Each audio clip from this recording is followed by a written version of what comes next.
ഈ ആഴ്ച ഫുള്ളി ഞാൻ റോണി കോൾമനെ പോലെ വർക്കൗട്ട് ചെയ്യുമ്പോൾ ഇന്നാണ് ഷോൾഡറും ബാക്കും ബൈസെപ്സും ആയിരുന്നു ചെയ്ത് എന്റെ കയ്യിൽ നിന്ന് പോയി കണ്ടു നോക്ക്. ആദ്യം എന്നെ 4 സെറ്റ് ഡെഡ് ലിഫ്റ്റ് ആയിരുന്നു, അതും 6 to 10 റെപ്സ്. അതുകൊണ്ട് തന്നെ ഞാൻ ചെറിയ വെയിറ്റാണ് തുടങ്ങിയത്. വെറും 2ാം സെറ്റ് ആയപ്പോൾ തന്നെ ഞാൻ 80 kilograms ഇട്ടിട്ടുണ്ടായിരുന്നുള്ളൂ. അത് പ്രോപ്പർ ഫോമിലാണ് കേട്ടോ ഞാൻ അടിച്ചത്. അങ്ങനെ 3ാം സെറ്റ് ആയപ്പോൾ ഞാൻ 100 കിലോ കിട്ടും. അതും ഞാൻ കറക്റ്റ് ഫോം തന്നെ മെയിൻറ്റെയിൻ ചെയ്ത് അടിച്ചു.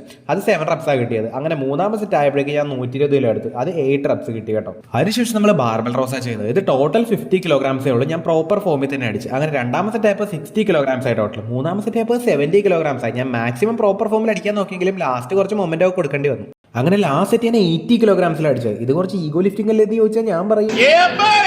അതിനുശേഷം 3 സെറ്റ്സ് ഡംബൽ റോസാണ് ചെയ്തത്. ഇത് ഞാൻ എല്ലാം 25 kilograms ചെയ്തത്. അതിനുശേഷം നമ്മൾ 3 സെറ്റ്സ് ബാർബൽ കളേഴ്സാണ് ചെയ്തത്. ഫസ്റ്റ് സെറ്റ് ഞാൻ ഒരു സൈഡിൽ 10 ഇട്ടാ തുടങ്ങി. 2ാം സെറ്റ് ആയപ്പോൾ 15 ആയി. 3ാം സെറ്റ് ആയപ്പോൾ ഒരു സൈഡിൽ 17.5 കിലോ ആയി. അത് ഞാൻ ആദ്യത്തെ 2-3 റെപ്സ് ഒക്കെ നല്ലപോലെ അടിച്ചു. പക്ഷേ ലാസ്റ്റ് എത്തിയപ്പോൾ ഞാൻ ശരിക്കും മുക്കാൻ തുടങ്ങി. പിന്നെ നമ്മൾ പ്രീച്ചർ കളേഴ്സാണ് ചെയ്തത്. ഇത് ഭയങ്കര ഈസി ആയിരിക്കും എന്ന് ഓർത്താൽ ഞാൻ 10 എടുത്തിട്ട്, പക്ഷേ ഒടുക്കത്തെ പാടായിരുന്നു. അങ്ങനെ ലാസ്റ്റ് സെറ്റ് മാത്രം ഒരു 2.5 കിലോ കൂട്ടി ഞാൻ അടിച്ച്. പിന്നെ ചെയ്ത കേബിൾ കളേഴ്സാണ്. ഇത് ഈസി ആയിരുന്നത് കൊണ്ട് മാത്രം ഞാൻ ഫുൾ സ്റ്റാക്ക് ഇട്ട് അടിച്ചു. ട്രെൻഡിന്റെ പറയാൻ പോയതല്ല കേട്ടോ. പക്ഷേ ലാസ്റ്റ് സെറ്റ് ആയപ്പോഴേക്കും ഞാൻ നല്ലപോലെ സ്ട്രഗിളും ചെയ്തു.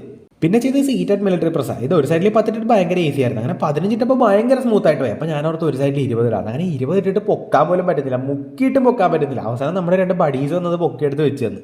ആദ്യത്തെ ഒരെണ്ണം ഞാൻ സപ്പോർട്ട് വെച്ച് അടിപ്പിച്ചു. പക്ഷേ പിന്നെ എല്ലാം ഭയങ്കര ഈസി ആയിട്ട് പോയി കേട്ടോ. ഒരു 7 റെപ്സ് എന്താ കിട്ടി. പിന്നെ ലാറ്റർ റൈസാണ് ചെയ്തത്. അത് ആദ്യത്തെ സെറ്റ് 10ഉം പിന്നത്തെ 2 സെറ്റ് 15 ഇട്ട് ചെയ്ത്. പിന്നെ ഒരു 3 സെറ്റ്സ് ഡംബൽ ഫ്രണ്ട് റൈസും കൂടി ചെയ്തു.